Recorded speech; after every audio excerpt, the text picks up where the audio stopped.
Hi guys! It's Friday. So, lagaw anay tayo sa ating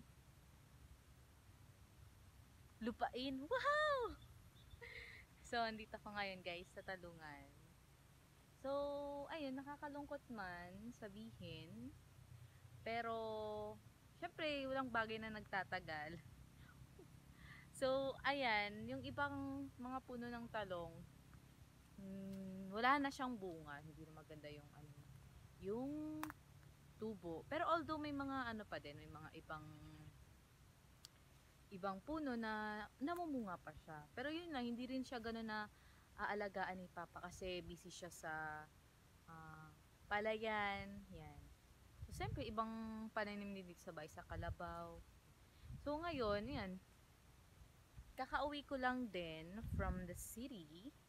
So, malagaw taanay dili. Hindi ka ngayon sa akon. So, guys, makadatat kay kuya dun sa piyak.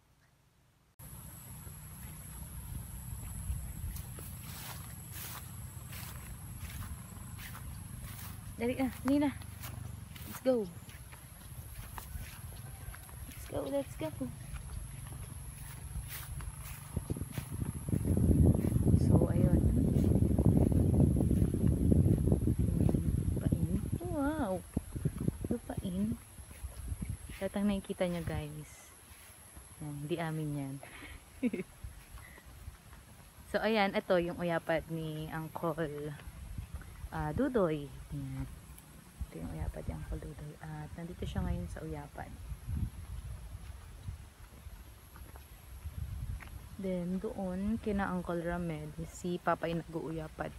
Tapos, nasabi niya na sobrahan daw siya sa 2,4-D. Kaya, nagba-brown. Pero, mababalik din naman daw yan. So, ayan, ito. So, dito, yung mga uyapad sa amin is tanom. Pero lang doon kay Uncle Dudong. Kasi, ano siya, ng direct. Ito kasing seed galing sa DA. So, kailangan nakaano siya, tanom. Yan. Yan guys.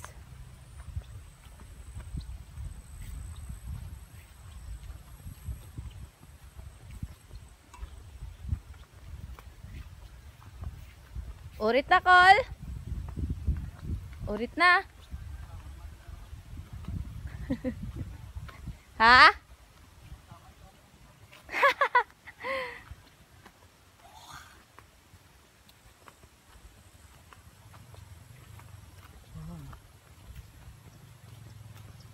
Damo pa di tubig.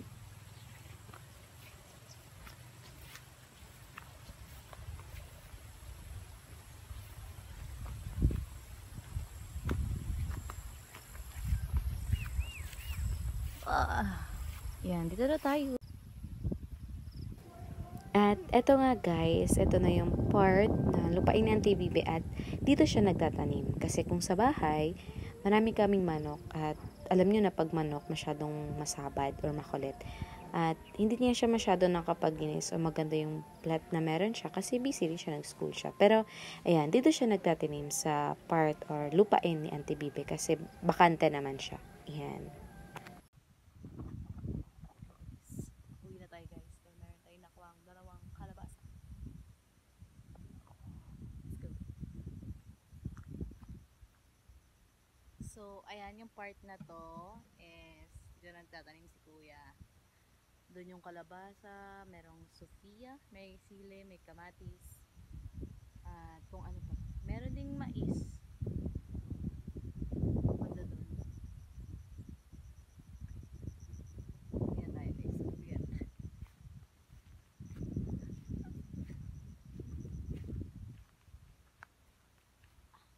Papatay anay.